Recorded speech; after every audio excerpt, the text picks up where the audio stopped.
오늘의 말씀은 잠언 16장 33절입니다. 제비는 사람이 뽑으나 모든 일을 작정하기는 야훼께 있느니라. 말씀의 제목은 제비 뽑기입니다. 세상은 사람의 식견과 상식으로는 이해되지 않고 납득되지 않는 일이 많습니다. 인생에는 이렇게 하는 것이 옳은 일인지 저렇게 하는 것이 잘하는 일인지 선뜻 결정하지 못하고 망설이는 일들도 있습니다. 그래서 성경에서는 중요한 결정을 할 때 제비 뽑기를 했습니다.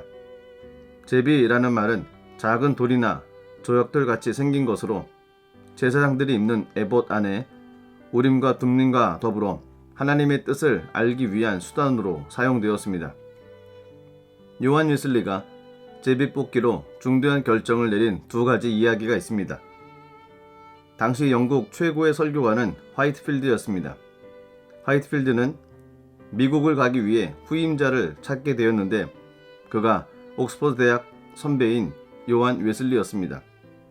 화이트필드는 웨슬리가 자기 제안을 받아들일 것을 믿고 신문에 후임자로 광고까지 내버렸습니다.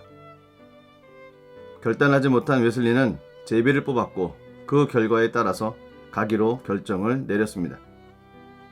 또 제비 뽑기로 중대한 결정을 내린 일이 있습니다. 웨슬리가 미국 조지아주에 가서 선교할 때 그는 식민지 장관의 딸과 사랑하게 되었습니다. 웨슬리는 그 여인과 결혼하느냐 마느냐에 심각한 고민에 빠지게 되었습니다. 웨슬리는 제비를 뽑았고 그 결론은 결혼하지 말라는 것이었습니다. 결국 웨슬리는 결혼을 포기하였고 1738년 1월 영국으로 돌아오게 되었습니다. 그러다가 그해 5월 24일 그 유명한 올더스게이트 체험을 하게 된 것입니다. 고대 이스라엘에게 있어서 제비 뽑기는 어떤 일을 결정할 때 사람의 의지로 하지 않고 전적으로 하나님께서 결정해 주시는 대로 따르겠다고 하는 굳은 마음, 하나님에 대한 신뢰의 한 형태였습니다. 제비 뽑기 형식은 모든 것을 하나님의 뜻에 맡긴다는 의미를 가지고 있습니다.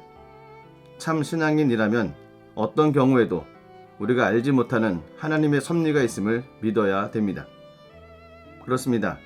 신앙인의 모든 삶의 결과는 하나님께서 주도적으로 이끌어 가십니다. 하나님을 신뢰하십시오. 하나님의 인도하심에 순종하십시오. 오늘도 하나님께서 인도하심을 믿고 나아가시는 복된 날 되시기를 기도드립니다.